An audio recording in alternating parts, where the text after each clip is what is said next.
वर्षापूर्वी एका छोट्याशा गावात रामू नावाचा एक शेतकरी राहत होता. रामूची गावात एक छोटीशी जमीन होती ज्यावर तो शेती करायचा.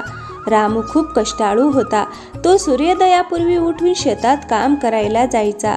त्याचा कष्ट आणि समर्पणानंतरही त्याचे पीक अनेकदा चांगले येत नव्हते, कारण त्याच्याकडे चांगली शेते नव्हती आणि सिंचनाची पुरेशी साधनेही नव्हती. गावात सावकार खूप लोभी आणि निर्दयी होता. त्याने गावातील अनेक गरीब शेतकऱ्यांच्या जमिनी त्याच्या नावावर करून घेतल्या होत्या आणि त्यांच्यावर व्याजाचा मोठा भार टाकला होता. एकदा गावात खूप दुष्काळ पडला होता. अनेक महिने पाऊस पडला नाही आणि शेतकरी त्रस्त होते. रामूचे पीकही सुकली होती आणि त्याच्याकडे खायला काहीच नव्हते. त्यांची परिस्थिती दिवसेंदिवस बिकट होत चालली होती. भाऊ, या वर्षी एक मोठी समस्या आली आहे. आमची सर्व शेते सुकली आहेत. पिकाच्या माग मूसही उरला नाही. आता आपण काय करू? हो रामू, माझे संपूर्ण पीक नष्ट झाले आहे. मुलांना खाण्यासाठी पुरेसे धान्यही शिल्लक नाही. मला हे संकट कसे हाताळायचे हे समजत नाहीये. सरकारने काही मदतीची आश्वासने दिली होती, पण आतापर्यंत काहीही झालेले नाही. आपल्याला काहीतरी करावे लागेल. पण कदाचित सावकार आपल्याला मदत करू शकेल. रामू भाई, चुकूनही सावकारकडे जाऊ नका. तो खूप लोभी माणूस आहे. काही दिवसांपूर्वीच हरियाने सावकारकडून व्याजावर काही पैसे घेतले होते आणि त्या सावकाराने व्याज इतके वाढवले की तो देऊ शकला नाही आणि व्याज देऊ न शकल्यामुळे सावकाराने त्याची जमीन बळकावली. मग आपण काय करणार? सध्या आपल्याकडे अजिबात पैसे शिल्लक नाहीत. घरी जेवायला रेशनही नाही.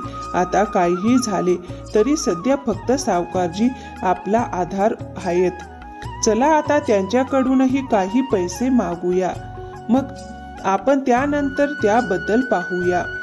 रामू, माझा हेतू तुम्हाला सावध करण्याचा होता. आता तुम्ही काहीही करा.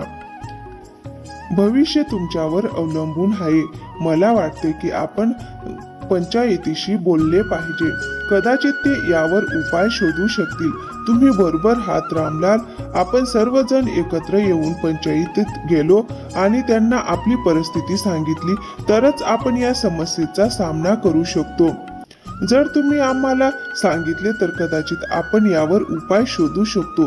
ठीक आहे, मग उद्या सकाळी आपण सर्वजण पंचायतीत जाऊ आणि सरकारी योजनांविषयी माहिती घेऊ. कदाचित आपल्याला काही दिलासा मिळेल. दुसऱ्या दिवशी सर्व शेतकरी बांधव पंचायतीत पोहोचतात, पण त्यांना तिथे कळते की जमीनदार सध्या गावात नाही. म्हणून देवाकडे आमची प्रार्थना आहे की ते आम्हाला या समस्येतून नक्कीच बाहेर काढतील. जमिनीमुळे त्रस्त झालेल्या रामूने सावकाराशी मदत मागण्याचा निर्णय घेतला. ए रामू, ये कसा आहेस? मी ऐकले आहे की या वर्षी तुमचे पीक खूप कोरडे पडले आहे. हो सावकार जी, या वर्षी दुष्काळामुळे आमचे पीक पूर्णपणे नष्ट झाले आहे. आमच्याकडे खाण्यासाठी काहीही शिल्लक नाही. मी तुमच्याकडे मदत मागण्याचा विचार केला आहे.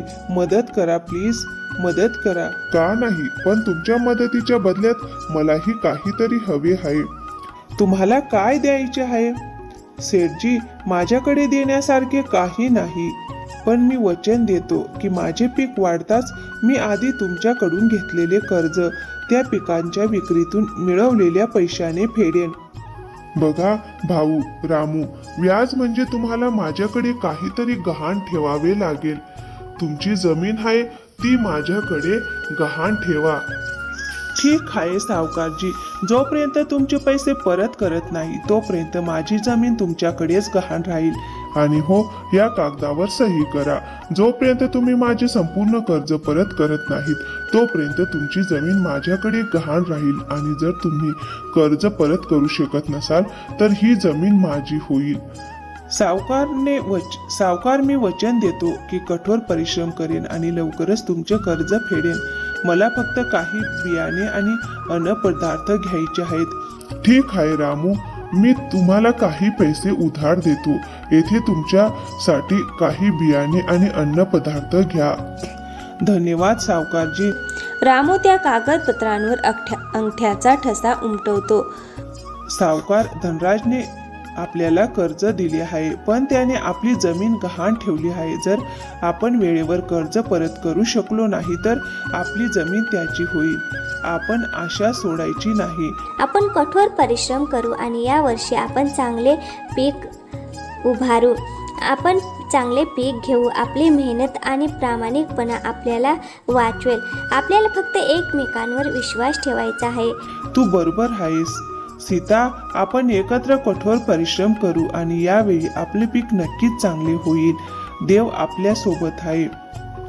इथे काही बिया आणि काही अन्न पदार्थ आहेत. तू हे बिया सुरक्षितपणे ठेव. मी उद्या सकाळी उठेन आणि सर्वप्रथम शेतात बियाणे लावेन आणि त्यात जे काही अन्न येईल ते तुमच्या सर्वांसाठी आणीन. दुसऱ्या दिवसापासून रामू शेतात कठोर परिश्रम करू लागतो. तो शेतात बियाणे लावायचा आणि दररोज त्यांना पाणी द्यायचा. काही महिन्यात रामूचे संपूर्ण पीक तयार होते आणि चांगल्या बियाण्यामुळे रामूला खूप चांगले पीक येते. यावेळी देवाने त्याची प्रार्थना देखील ऐकली आणि यावेळी गावात मुसळधार पाऊस पडला. शेतातील सर्व पिके फुलली होती. सीता, बघ आपले पीक किती चांगले आहे. आता आपण सावकार धनराजचे सर्व कर्ज फेडू शकू. हो, आपले पीक खूप चांगले आले आहे. आपण आजपासून कापणी सुरू करू आणि सर्व पिके लवकर विकू आणि सर्वप्रथम सावकारजींचे पैसे परत करू. सर्व शेतकरी खूप आनंदी होते. रामूनेही त्याचे पीक विकून चांगला नफा मिळवला आणि आता वेळ आली होती जेव्हा रामूने सावकारकडून घेतलेले कर्ज फेडायची. आता सावकारकडून त्याची जमीन सोडवायची होती. मी तुम्हाला सांगितलेले होते ना, पीक विकून आपण खूप चांगला नफा कमावला आहे. आपले कष्ट आणि प्रामाणिकपणा आपल्याला नक्की वाचवेल. आता चल सावकाराचे कर्ज लवकर फेडूया आणि आपली जमीन परत मिळवूया. दोघेही सावकाराच्या घरी जातात.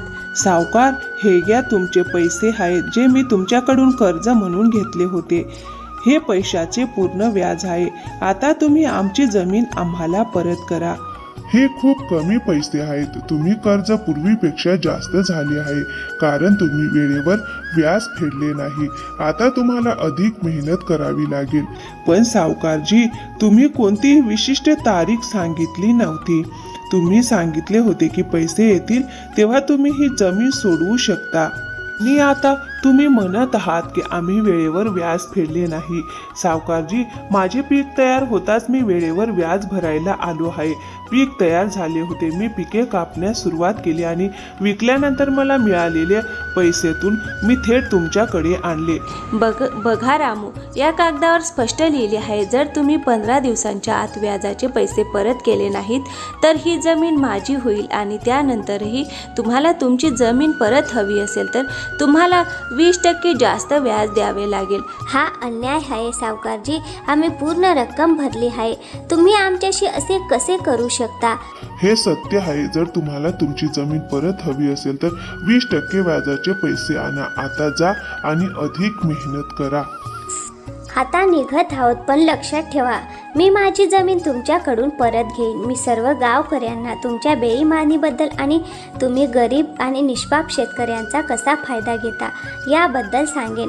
सीता आणि रामू दुःखी मनाने सावकारजींच्या घरातून परत आले आणि गावातील सर्व शेतकऱ्यांना सावकारजीने केलेल्या फसवणुकीबद्दल सांगितले. हे ऐकून गावातील सर्व शेतकरी खूप संतापले. सावकार धनराज स्वतःबद्दल काय विचार करतो? जर हे असंच चालू राहिले तर तुम्हाला एक दिवस दिसेल, हा सावकार आपल्या सर्व शेतकऱ्यांना बुडवेल. आपल्याला सावकाराविरुद्ध काहीतरी करावं लागेल. हो, पण सर्वप्रथम विचार करा की रामूची जमीन त्या सावकार धनराजकडून कशी सोडवायची. सावकार तर ठाम आहे की रामूने 20% जास्त व्याज दिले तरच त्याची जमीन परत करेल.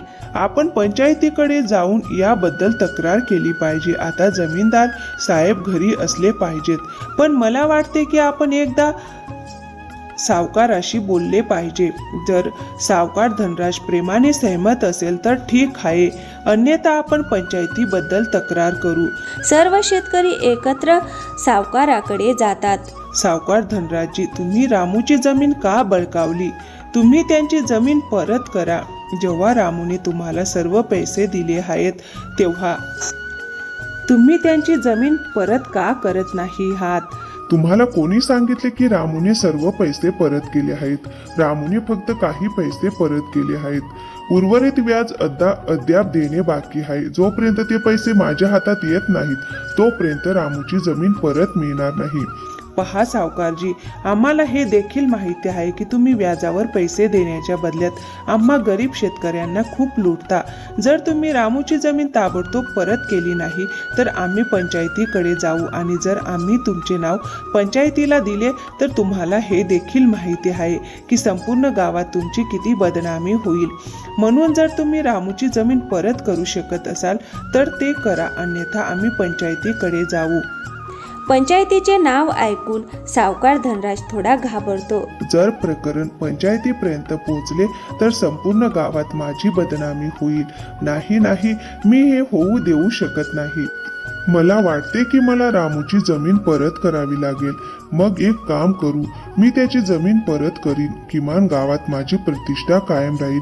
अरे शेतकरी बंधूंनो, तुम्ही इतके रागावला आहात का?